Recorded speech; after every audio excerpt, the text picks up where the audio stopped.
2021. Can I get a roll call? Mr. Sterling? Here. Mr. Thompson? Here. Mrs. Brogan? Here. Mrs. Ranieri? Here. Mr. Smith? Here. Mrs. Meeks here. Pam Cook. Terrell Yarbrough. Michelle Erb. Shelley Wagner. Josh Arun. All right, Pledge of Allegiance. Do you want to take this up? Yeah, good evening, everyone. Tonight it is my pleasure to, well, not really an update, to show you a video. We've got our young friends over at Parker Center that are going to be leading us in the pledge this evening. Our principal from Parker Center is back here, Aaron Anderson. They're going to do the pledge as well as their school motto. So if you all would stand and join us. And the flag is over here. All right. Much better.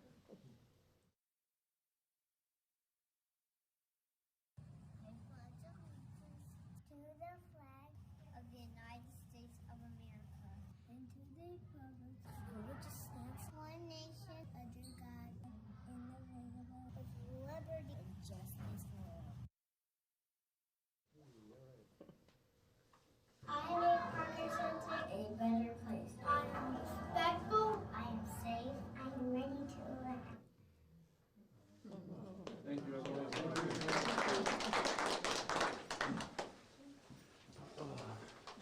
Thank you, guys. All right, Dr. Yarbrough. All right, thank you. That was nice. I almost wanted to whisper just so I can hear them. So thank you.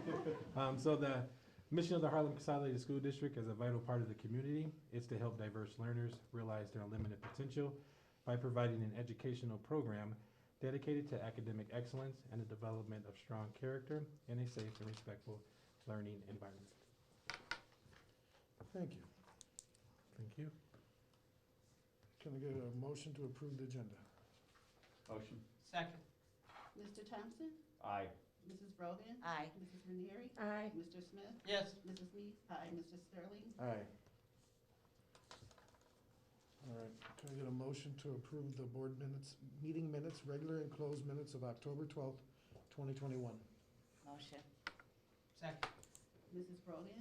Aye. Mrs. Ranieri? Aye. Mr. Smith? Yes. Mrs. Meeks? Aye. Mr. Sterling? Aye. Mr. Thompson? Aye. All right, turn it back over to Mr. Bloom.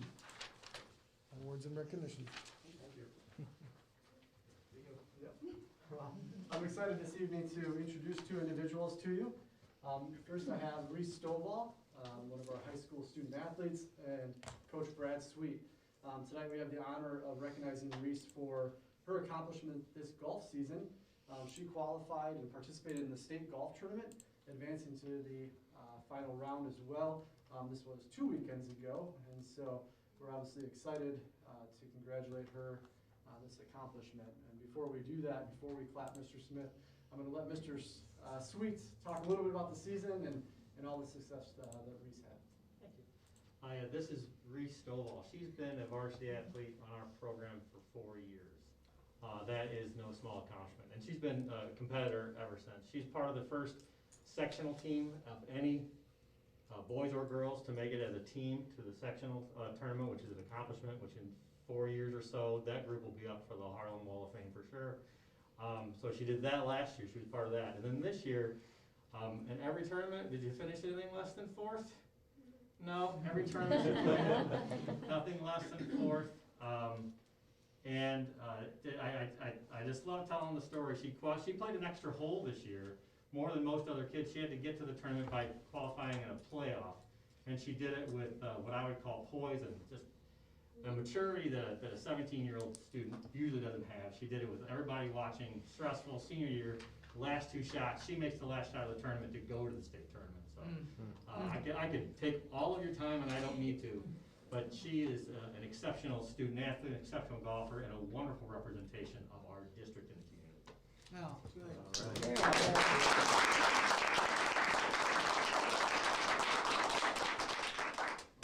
Again, on behalf of the board and the Harlem community, congratulations. And we're excited to see what happens in the future for you as well. So at this time, if I could have Mike and Dr. Yarbrough come around, we're going to take a quick photo with the two of you. If you guys want to just stand through it and face this way.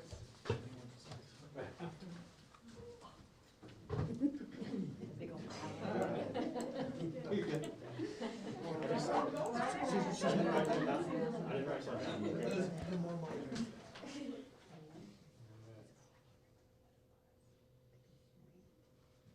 Good job. Thank you. Thank Congratulations.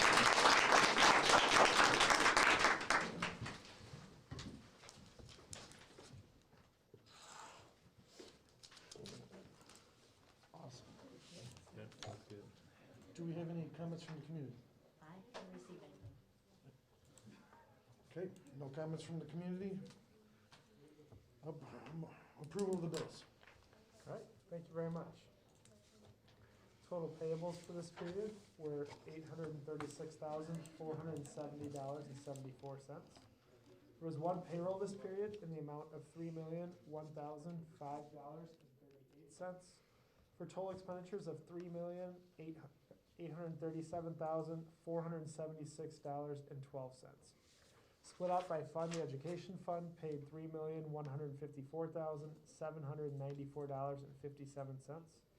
The tort fund paid $4,945.74. The operations and maintenance fund paid $290,662.54. The transportation fund paid $173,574.02. The IMRF Social Security Fund paid $117,067.93. And the Capital Projects Fund paid $96,431.32. Again, for total expenditures of $3,837,476.12. Are there any unanswered bill questions?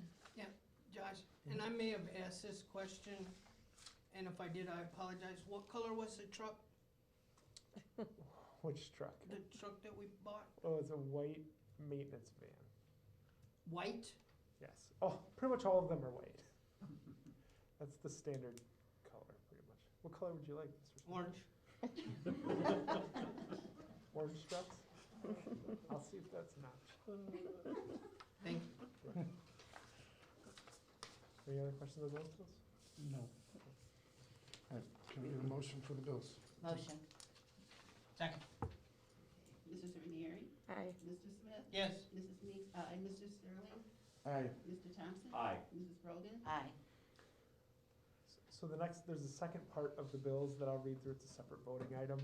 So my next item is a recommendation to approve tri-conference advanced travel checks for the 2021 joint annual IASB, IASA, and IASBO conference in the sum of $300 per individual for Jill Brogan, Evelyn Meeks, Kurt Thompson, Sharon Ranieri, Sue Brogan, and Chris Arduino. Any questions about that? If not, then that's the separate roll calls. Okay.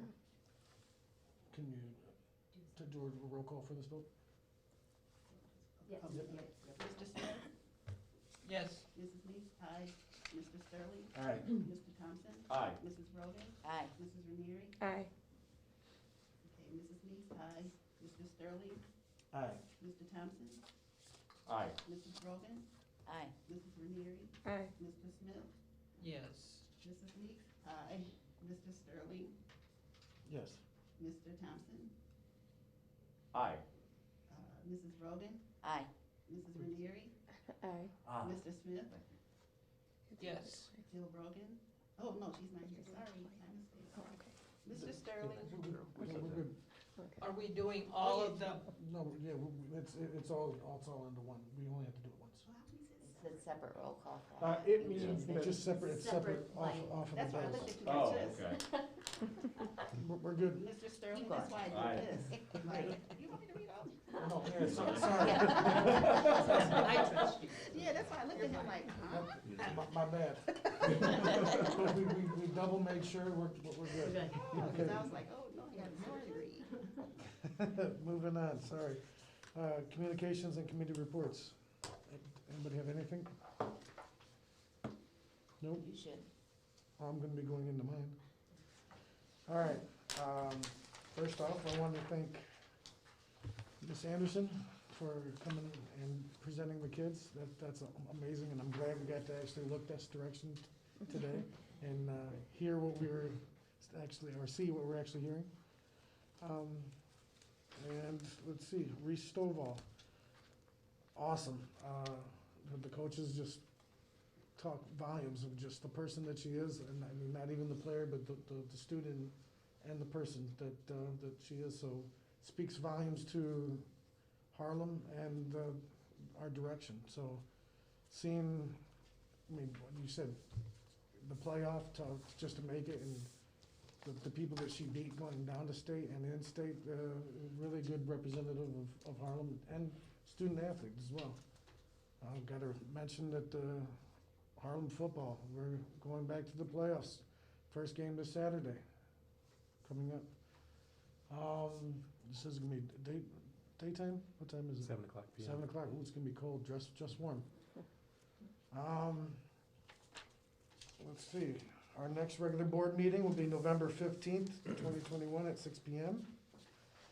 A reminder to everybody, the Kishwaukee Division Annual Business and Dinner Meeting will be October 28th, 2021 at 6:30 in Prairie Grove.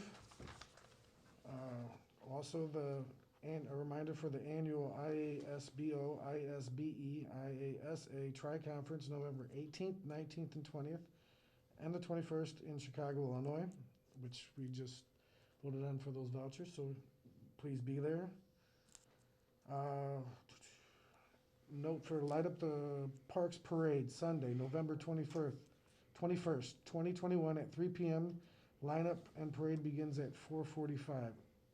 Is that, where's that gonna be starting from? Parking lot here. You guys know? Is it So- previous years? We Yeah. meet in the parking lot, and then it's been by the pool over there, Sand Park Pool, so we can find out. Okay, I just Yeah, wanna okay. make But sure. what time do we everybody- meet here, Josh? It used to be Barbara Coleman, I think. We get a lineup down there, don't we meet here at 4? At 3 p.m. lineup. Yeah, we park our cars here. We have We'll send that out, double check. I think that 3 p.m. time is good, but. All right, well, look for clarification. We'll be putting a post of where to go. Going on to Ms. Brogan's part. She's not here today, so I'll be reading that. The next policy committee meeting will be December 20th, 2021 at 6 p.m.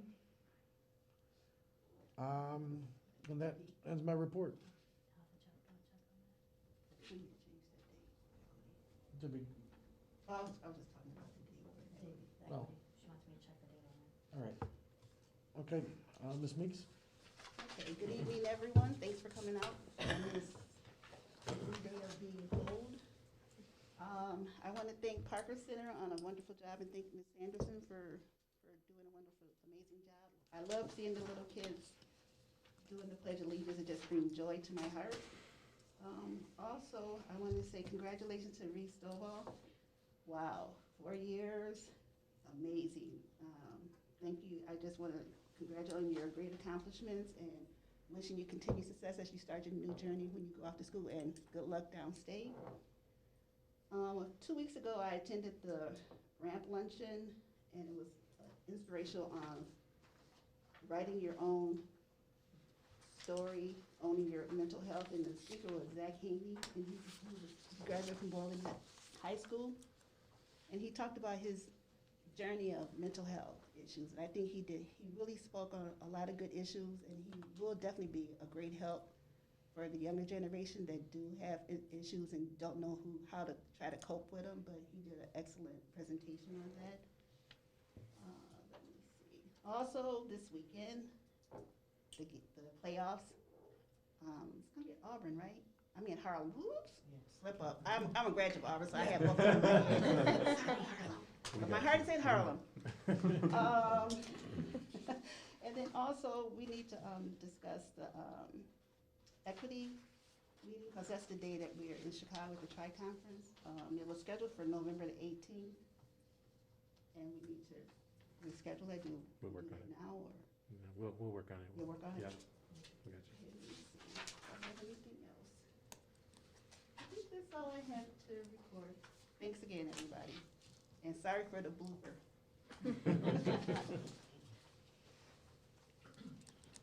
Kurt Thompson. Sure. I'll do some echoing as well. It's great to hear how well Reese did, and what a great symbol for the community and our school. Congratulations on that. Excellent hearing from Aaron and the kindergartners. It's just great to see them up there, and yes, being actually able to see them at the same time and try to keep pace with that fun little cut is always interesting. So that is fantastic as well. Let's see, there was a couple other things that I don't think got picked up as well. It was great to hear some of the submissions from the Harlem Middle School got added to the Path of Pumpkins down at Anderson Gardens. So very cool accomplishment. I believe there was someone from the Japanese Foreign Ministry, I believe, I could be incorrect on that precise part, that was actually able to view them. And I think that's the first time he's actually visited Anderson Gardens. So very cool about that. We had Miss Illinois and Miss Wisconsin visit Olson Park to talk about friends and character. So very cool to have them come down and visit with the students. So some great news there as well. Let's see, little bit of brag. I don't know if anyone knows here. I have a Mrs. Johnson's pin, retired teacher.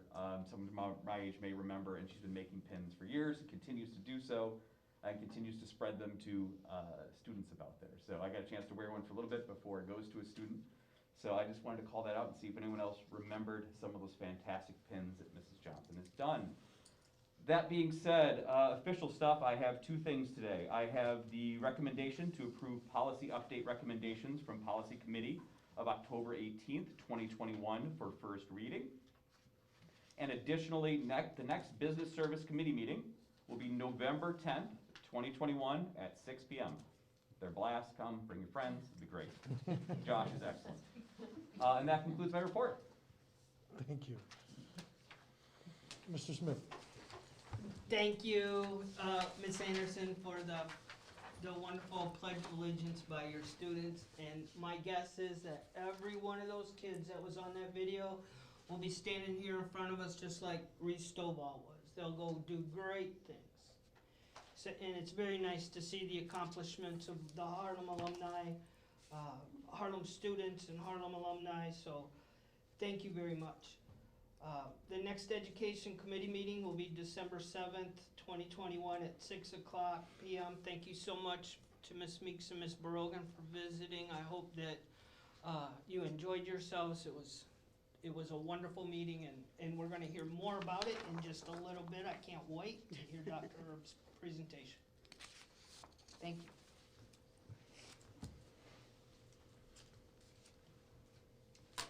Sue Grogan. Good evening, everyone. I'd like to also echo thank you to Ms. Anderson for the pledge students. It'll be really nice when we can get them back in person in the building here.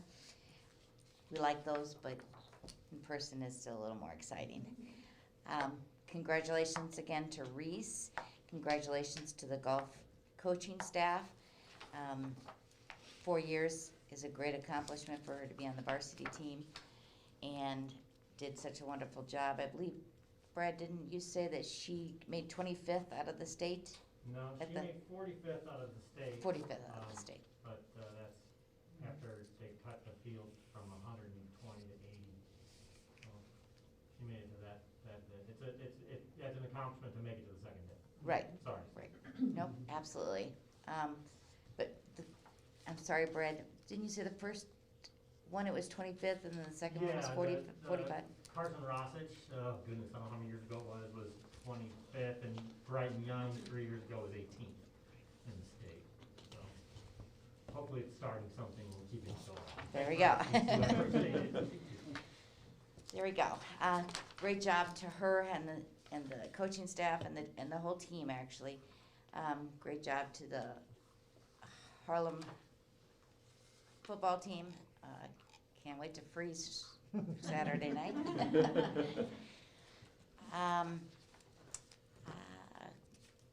The artwork's behind me, but it's still nice.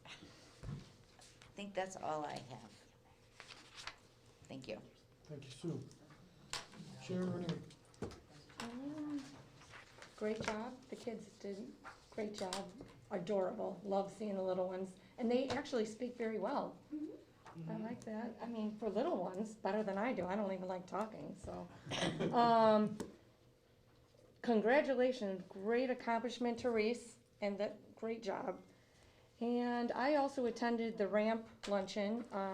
Wonderful. Zach was a wonderful speaker. My passion is with mental illness, so he just is going to do wonderful things. So I hope to attend more of things like that too. So thanks. That's it. Thank you.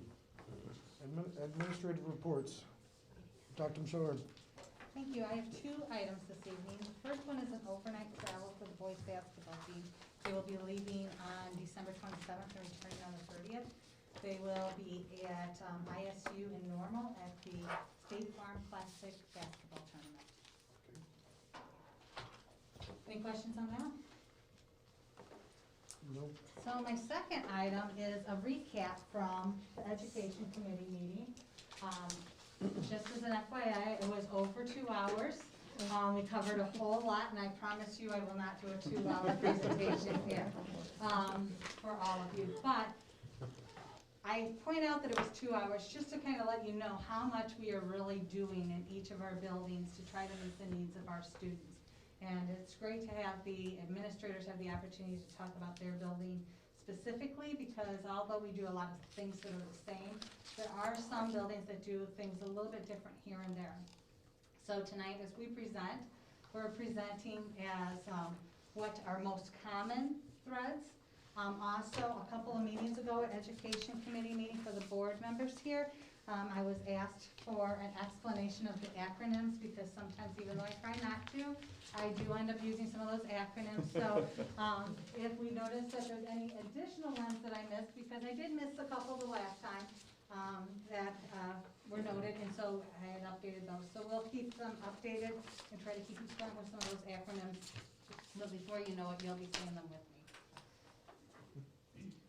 So Becky Logan and I meet with Curriculum Associates, who is the company in which our writing materials are from. That's our ELA and our math in K through 6, and then we use that as our assessment at the middle school. And we meet with them after each one of our benchmarks. And so when we met with them this time, it was really kind of exciting, because they went and talked to us about what their philosophy was this year and how they're looking at this year coming off the pandemic a little differently. Well, the first thing they talked about was the can-do culture. And if you remember when we talked about what we talked with our team, we said we were getting rid of that deficit language. So we're putting things in the positive. So it completely lined up to what we were talking about.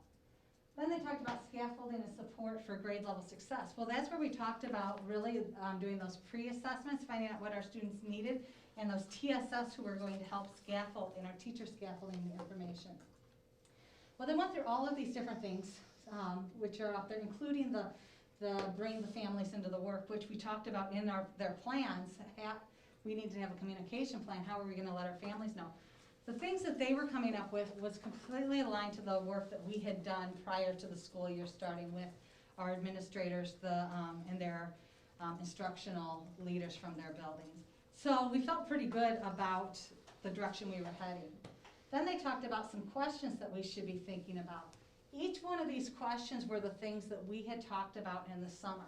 So it made us feel good about the fact that the program that we are using aligns to a lot of the same thought processes that we as a district had already put into place.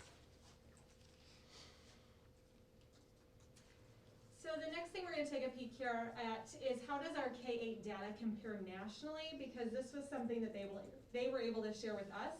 We don't have access to any national data on our side of the platform, so we kind of have to wait for them to put that all together to share with us. So the first set of graphs that you're going to see here is actually regarding our mathematics scores. This is looking at our entire district, so really looking at K-8, if we lump those scores all together, this is where we compare. And what they did was they pulled out national data from the 18-19 school year, which would have been the last full school year before we had any impacts from the pandemic. So they have national data from that school year, as well as our data from Harlem that year. So you can see those side by side. In addition, then, they took this school year, and we have national data, Illinois data, and also Harlem data. And as you can see, we're fairly close still with both the Illinois and that national data.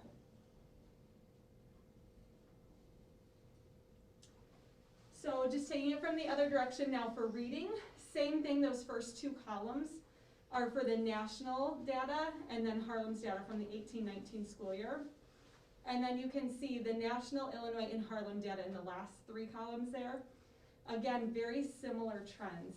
A little bit difference in some of those values, but not by tons. Now you'll see it broken down a little bit more grade by grade. This is just comparing this school year's data with that national data as well. So in kindergarten, we have the national versus Harlem. And again, you can see we're actually a little bit ahead of that national average right now. In first grade, that's the middle two columns there. Again, Harlem's just a little bit ahead when we're looking at that lowest 2 grade levels below area. And then in the far, we have second grade data, which we're just a little bit behind that national data. But we think about these students who are in second grade currently. Some of them might have been virtual last year, so the last time they may have been in school would have been their kindergarten year. So same thing with reading here. So the first two columns are the national and then Harlem for kindergarten data. Again, very similar results there. Then we move to first grade, definitely seeing that our 2 levels below is a little bit smaller for Harlem than it is nationally. That 1 grade level below, so where we have that yellow right there, that means that they scored anywhere. So if this is a first grader, they might have scored at the late kindergarten level, but it's still going to code them as 1 level below here. So that's something when we come in and we take that fall test score, if they're not scoring early on their current grade level, they're automatically moved into that 1 below. So some of those students in that center yellow might be very close to on target. And then at the end here, you'll see that national data for second grade as well.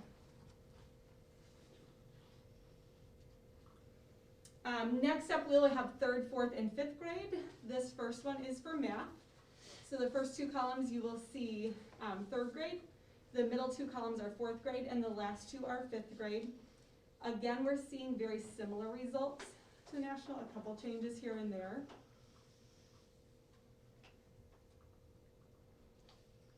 And then finally, you'll see the reading here for 3rd, 4th, and 5th grade.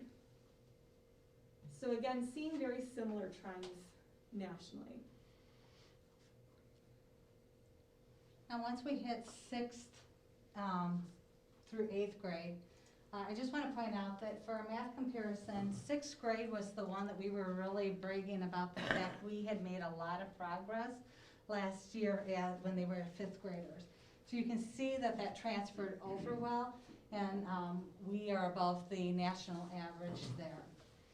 Same thing with our 6th grade here, it's fairly, or 7th grade, it's fairly close. The 6th grade data, even our students who were remote had some really positive results last year. Our 8th grade, though, we see a discrepancy here. And we have to remember that our 8th grade students at 7th grade came to school probably 2 days a week at the max. I mean, you had a few that chose more than that, which meant that there was the lack of continuity within the curriculum.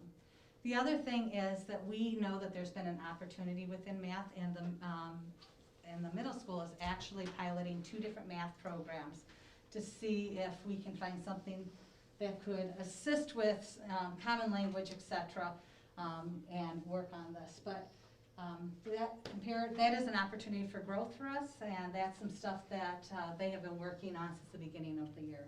And we're working with the high school as well, knowing that that's what these grades look like, so that coming into 9th grade, we're going to be prepared for that. Our Yes. expectations are gonna meet reality. Yes, and those discussions have already started to take place.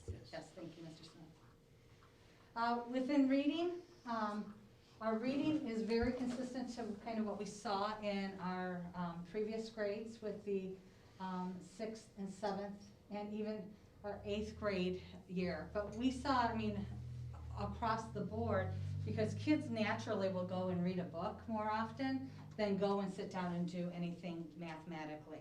At home, they will go and into their room and read, or on their device and read. Whereas math, yes, you do math if you're cooking or something like that, but not at the same level of math as you do in middle school. So, looking at secondary, I wanted to share with you kind of what the high school has been focusing on. One thing they've noticed with the pandemic is that it's so much easier for students to get behind as far as credits go. And once they get behind, then they get a little further behind, and then at some points they feel like it's impossible. And the high school has really been working hard to not allow it to get to that point. So they've been focusing on trying to get students back on track and try to help them earn credits wherever they could possibly help them earn the credits. So the first thing they've done is they've really tried to expand that credit recovery program that they have at the high school. They're offering the opportunity not only after school to get credit recovery, but they've also finding opportunities within the day for some credit recovery for students. When they have the academic intervention room where they can get some of those credits, they have no more than 12 students in there, so they can really help get them some focused attention. This chart here shows the progress that they have been making. So during summer school, and we know that we had a rather robust summer school program this year, we had a total of 332 students who participated at the high school level. They attempted a total of 729 credits and obtained 592. So as far as the success rate goes, that's 75% of those students who signed up for credit recovery and attempted it ended up earning that credit. At this current time, that time within the day, they have 30 students that they are trying to help earn credits back during the day, and they're each attempting a class. We will bring you an update as far as that progress later. And then as far as after school, as of last week, and I don't know if that's changed since then, but 101 students are signed up for extra credit recovery opportunities at the high school for after school. So the high school team has really been working diligently to help support our students who the pandemic has been difficult for, and every student has had kind of a different reaction due to it, and they're trying to help get them back on track. So they're also trying to do things within the day too, as far as some of their PBIS celebrations, etc. So Winter Wednesday, they are putting like little tags in that underneath tables and chairs and that, and announcing for students in the cafeteria free t-shirts, free wings, husky masks, etc. It's just totally random. It's underneath the underneath the chair, and when they'll say, okay, time to check, and people will check and see if they end up winning. But that's also to help with getting the attendance. They also have their Pride store. Students are able to still earn stickers for behaviors, and they're given out by the teacher, admin, and aides for exceptional behavior. Every Friday, the Pride store is open for students who bank them, and things include candy, t-shirts, game tickets, parking passes, and gift cards. And so students have been taking advantage of that. As far as some of the accomplishments, a big one that they're really proud of is the partnership with Culver's. So from September 13th through the 16th, they partnered with Culver's for Concretes for a Cause, and $1 from every short concrete mixer came back to the Pride program so that they could do some more of these types of things. They are also really excited not only about their credit recovery program, but their student mentors have just started as well. And so they're excited about the opportunities that those positions will bring in to support students. So they have a lot of great things going on, both academically and socially emotionally. As far as the middle school goes, not only are they focused on the academics, and we talked about some of those adjustments that they've been making, they've also been working on the social emotional. And one of those is that before, when they had a team incentive day, kids could possibly be excluded for behaviors, etc. But one thing they've really noticed in this day and age, especially as kids have come back, is the need for that social emotional, for the belonging, to be a part of things. So this year, as they've been doing their incentive days, it's for everyone. Everyone is included, so that everyone's a part of those days. Just like the others, they too are having their school store and their positive marks so that students can get the opportunity to earn things, and they have the weekly drawings as well. They also have started whole building iReady Thursday.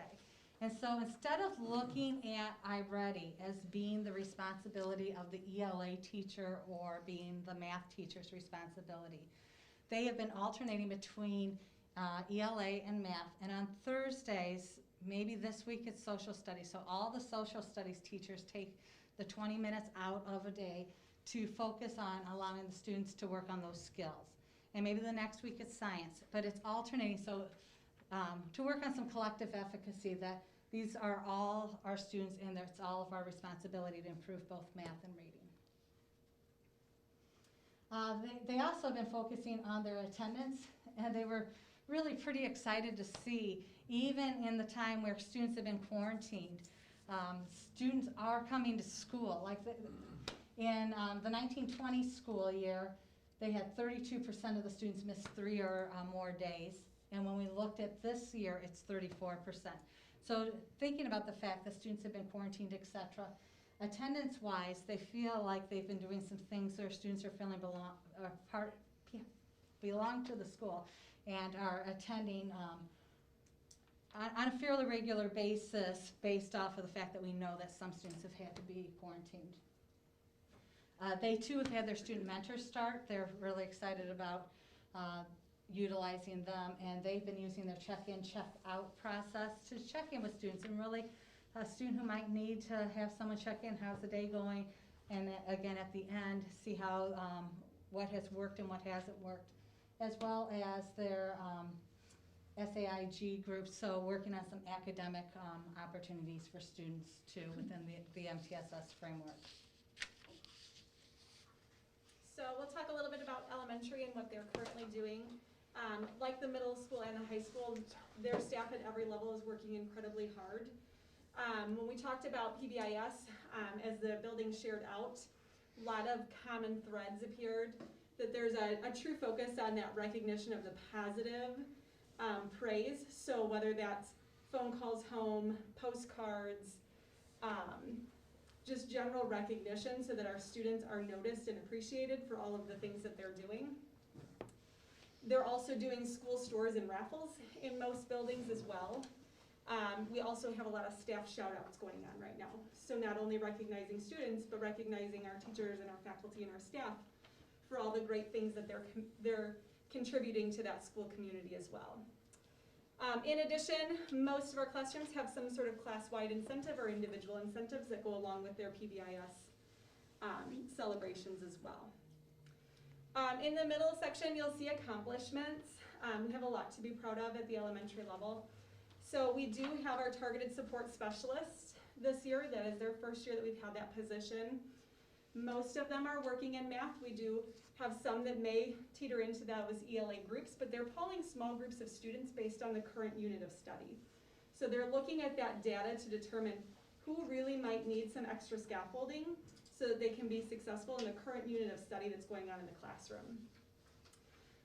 One other piece that we have is our interventionists pulling groups during a defined intervention block. So instead of having our students miss out on core instruction and putting them further behind, our elementary buildings have an intervention block. So at that time, if there's any small groups needed for that differentiation, a lot of that can occur there. So they're not missing out on when their math time is going on in their classroom.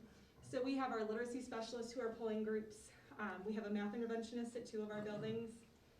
So they're doing great work with that. Our TSS, our targeted support person, also pulls groups during that time as well. Our MTSS facilitators are back this year.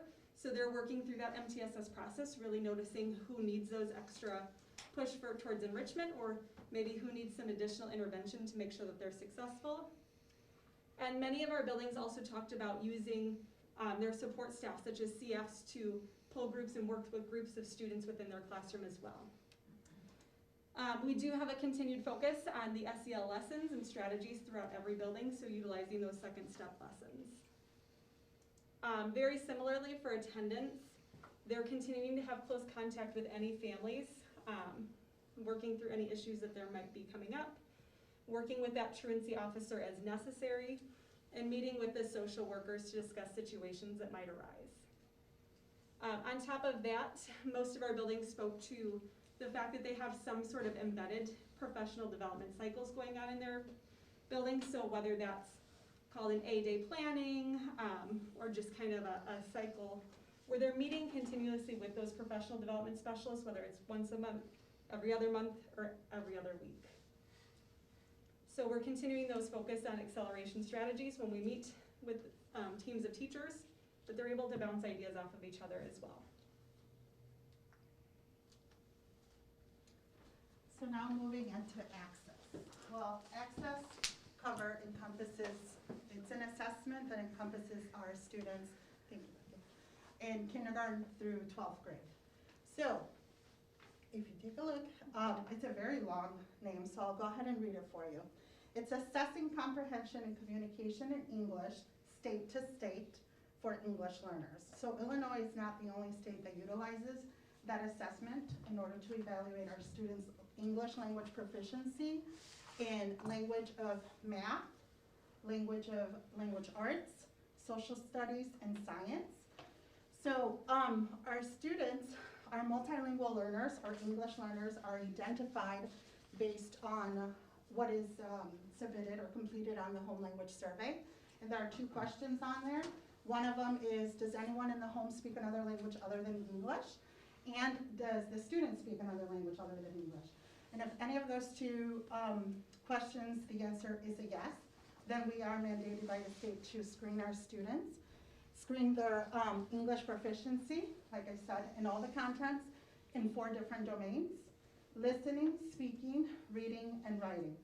Now, they have to obtain a 5.0 composite score. The speaking and writing is weighted 35, so together it's 70% of the overall composite score. And I'm going to ask you guys, do you guys know how many languages are in our district? Any idea? Including English? No? Okay, there are 43 different languages. 43 including English, so a variation of languages. So both the screener and the access evaluates the linguistic complexity, the forms and conventions, and vocabulary usage of our students within the 4 different areas. Access is typically administered in January and February, but this past year our students took access in the spring, and the same thing, listening and speaking, reading and writing. And on access, our students are supposed to obtain a 4.8 composite score. Okay? All right. So these are the scores or the data for our students. I went ahead and put the proficiency level on there because there was a couple of them that switched around. So if you compare it to the previous entering, our students are obtaining between a 1 and a 1.9 composite. 11.2% of our students are obtaining that. Now keep in mind that every year our students are meeting English proficiency, are meeting that 4.8. But then we get new students, right? So last year we had 28 students meet proficiency, but now we had 28 plus, and now we have a total of an additional, so together 28, we would have about almost 50 more students. So just keep that in mind. Emerging, we have 12.1% of our students obtained a composite score of a 2 to a 2.9. And developing is one of the biggest areas. It's a 3.0. That means when you see a student out in the hallway and things, you may think that our student has a social language, but it's missing that academic. So a lot of times we tend to think, you know, they are proficient, they speak English, but they're still missing that academic vocabulary. And a lot of the time they're in the developing.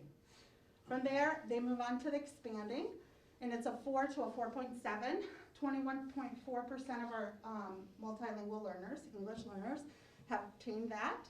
And this year, we had a percentage of 7.6, which is actually over the state percentage of 6.9. So we were definitely over. due to the remote learning and things like that, 10% of our students did not take access. But we're looking forward to see how our students will evolve, especially with all these implementations that are happening in our elementary schools and secondary schools that will assist our students' academic and language growth. One of the things that I'm really trying to work on is to make sure that we get our information out to our parents. What does Harlem have to offer, especially for our secondary students?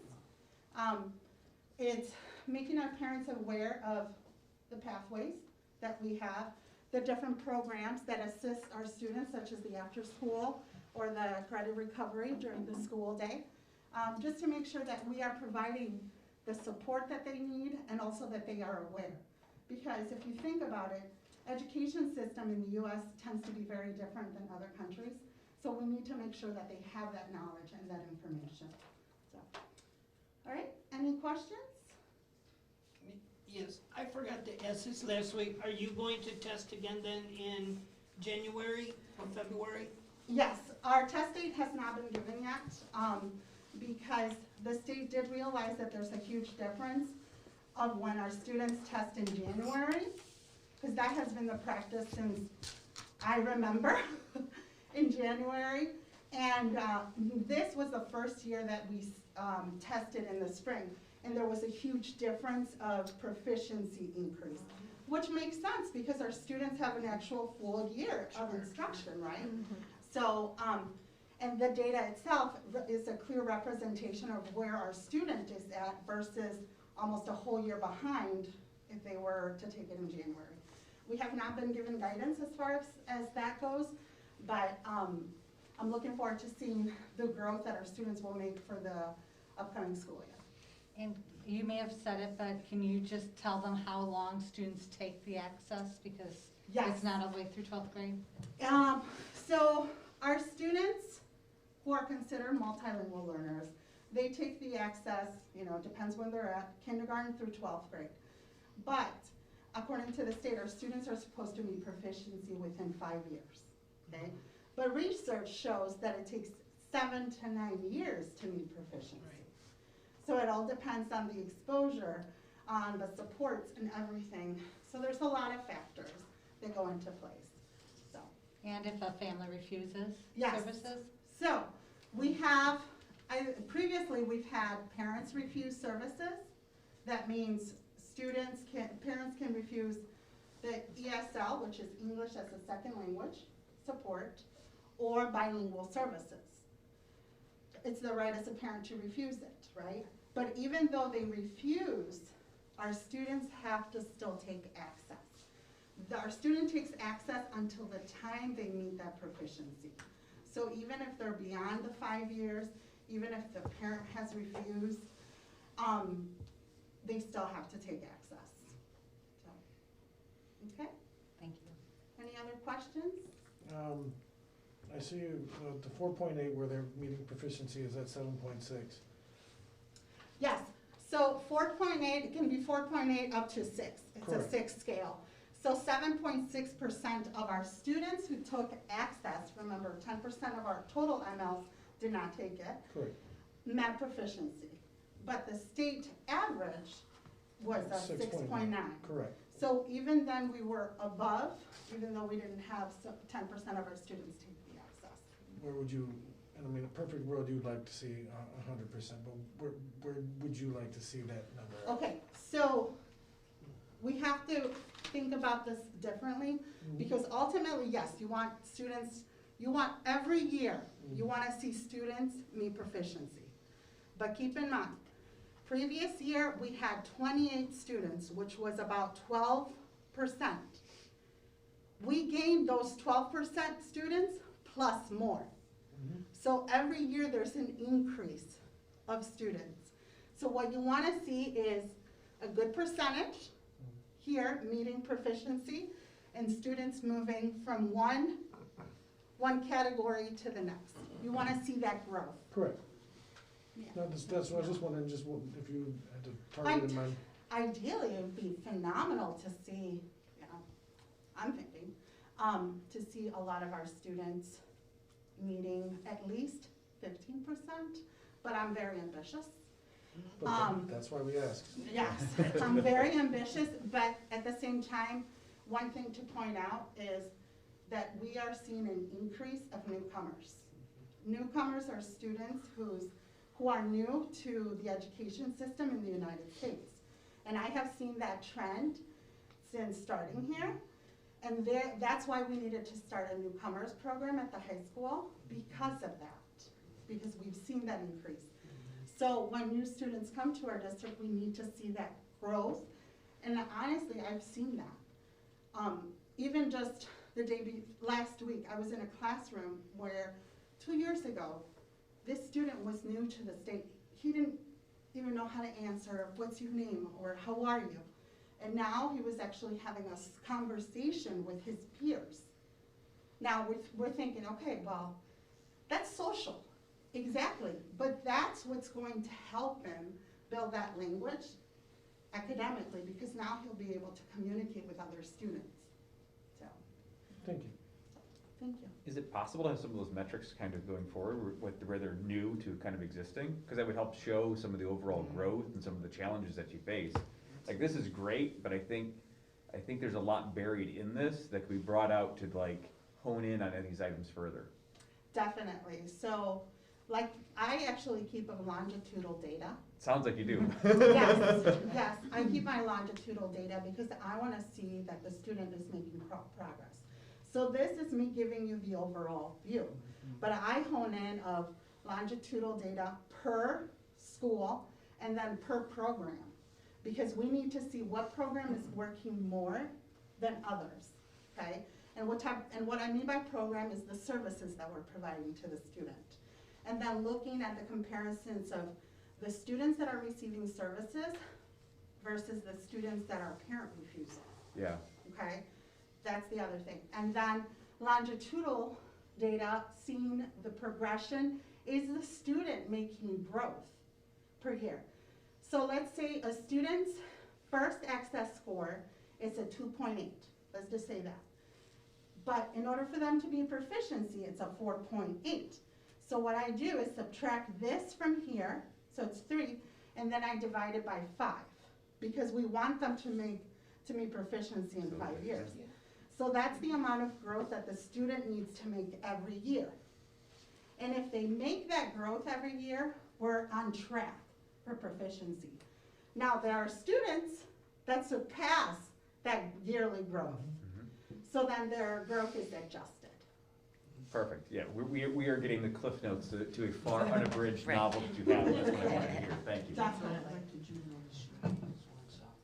Any other questions? I could talk for hours. It sounds like, that's fantastic, listen. All right, well, thank you for your attention. So thank you very much for letting us bring the recap of the meeting. Can we get that emailed? Yes. It's in the. It's attached. Oh, I didn't see it. Okay. Do you want it emailed as well? No. Okay. No, I've seen it. I just wonder something I want to look at again. Did you, I didn't look at it either, because I was there when it was live. Did you forward the complete one that was done at the education committee? That one is attached to the education committee meeting. So okay, so if we go to the education committee meeting minutes, then that'll be the complete one. Yes. All right. Thank you. All right, 1 second, let me find out where my stuff is. All right.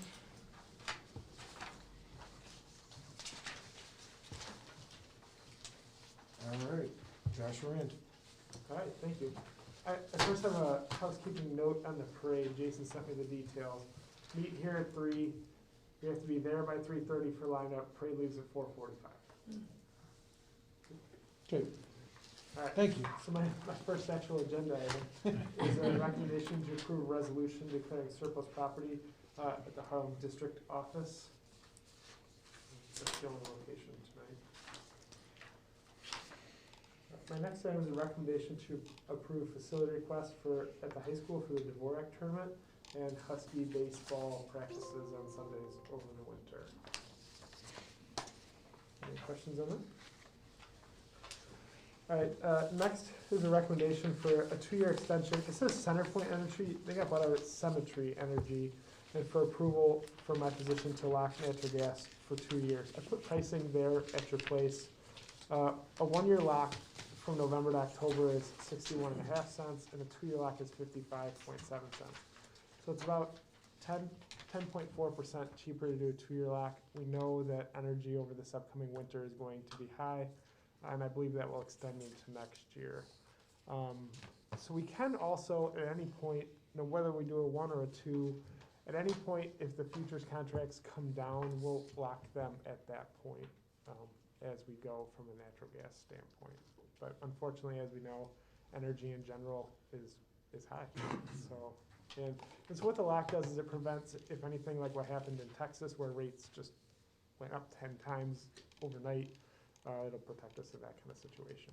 So I don't know what you guys have, if you guys have questions or thoughts on that. And this pricing as of today, it might change just a little bit by tomorrow, but typically a 2-year should be pretty stable. Is there questions or concerns about that? Nothing from me. My last item tonight is a recommendation to approve life safety amendment number 11 for brick and mortar joint repair at Harlem High School.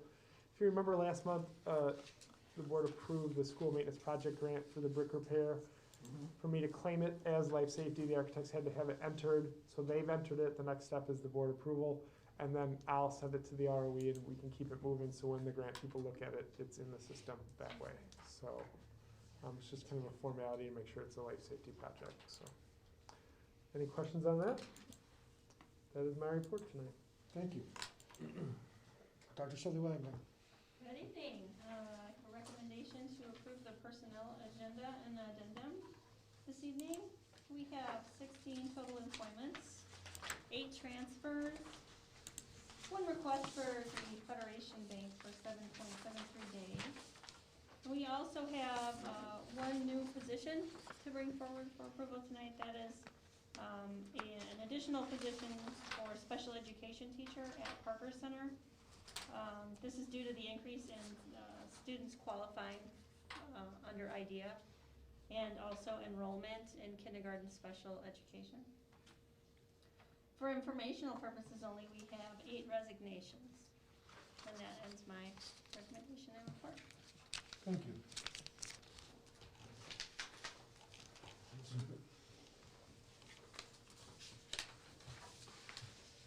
All right. Dr. Yarbrough. All right, thank you, everyone. We got 3 FOIA requests to read to you this evening. The first one is submitted by Rebecca Carlson, dated September 30th, requesting email information from 4/1/2015 to 9/1/2021, relative to the requester, both from and to the requester, and the district's response dated October 14th of this year. The second one is submitted by Sherry Kale, dated October 7th, requesting a copy of the order of quarantine for the Harlem School District. The district responded on October 18th. And then the final one is submitted by Rebecca Carlson, requesting a number of resignations and transfers of food and nutritional services employees from June 1st, 2015 through October 14th by head count and by year, and the district response dated October 20th. Any questions? Okay.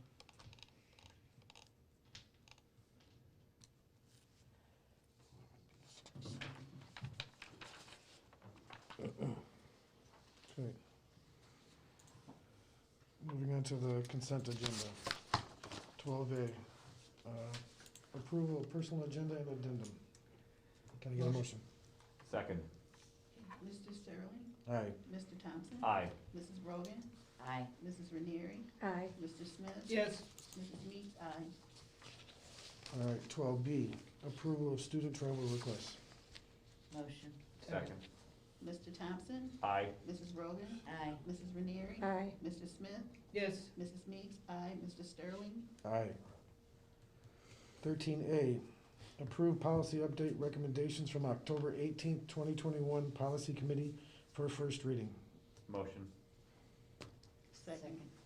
Mrs. Rogan? Aye. Mrs. Ranieri? Aye. Mr. Smith? Yes. Mrs. Meeks, aye. Mr. Sterling? Aye. Mr. Thompson? Aye. Did you misspell C? Yeah. Oh, I did. I accidentally circled it down. Thank you. I realized you saw, look up at me and I was like, He's like, what I do? Oh, What See, I I do. can't play poker, it's all in my face. Yeah. You're right. We had a few eyes from before. I need to go back to 12C. Can I get a motion to approve facility requests? Motion. Second. Mrs. Ranieri? Aye. Mr. Smith? Yes. Mrs. Meeks, aye. Mr. Sterling? Aye. Mr. Thompson? Aye. Mrs. Brogan? Aye. I'll not pre-circle things now. 13B, approve resolution declaring surplus property. Can I get a motion? Motion. Second. Mr. Smith? Yes. Mrs. Meeks, aye. Mr. Sterling? Aye. Mr. Thompson? Aye. Mrs. Brogan? Aye. Mrs. Ranieri? Aye. 13C, approve 2-year extension with CenterPoint Energy, a 2-year extension with CenterPoint Energy and approval for the CSBO to lock natural gas for 2 years. Wait. Cemetery Energy, can you just make that correction?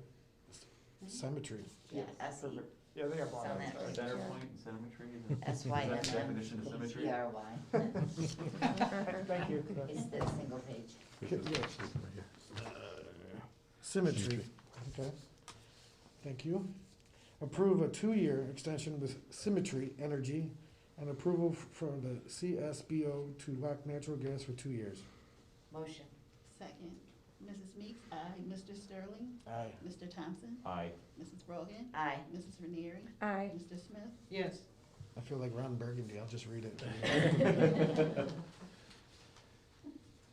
13D, approve life safety amendment number 11 for brick and mortar joint repair at Harlem High School.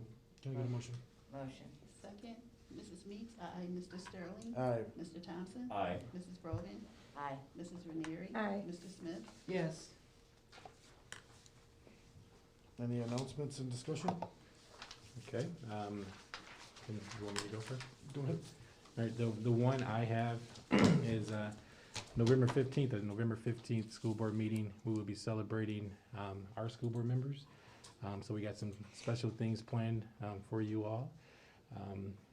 On that day, around 6,000, school board members will be celebrated, but I'm biased and I think we got the best. So we will, we appreciate all that you do for us in the community. So join us on the 15th. Thank you. Thank you. All right, I need a motion and a second to go into closed session for executive session to discuss employment of personnel, 5 ILCS 120-2C1, and negotiations 5 ILCS 120-2C2. Can I get a motion? Motion. Second. Mr. Sterling? Aye. Mr. Thompson? Aye. Mrs. Brogan? Aye. Mrs. Ranieri? Aye. Mr. Smith? Yes. Mrs. Meeks, aye. All right, we're gonna clear the room and 5 minutes, everybody who's gonna be in here.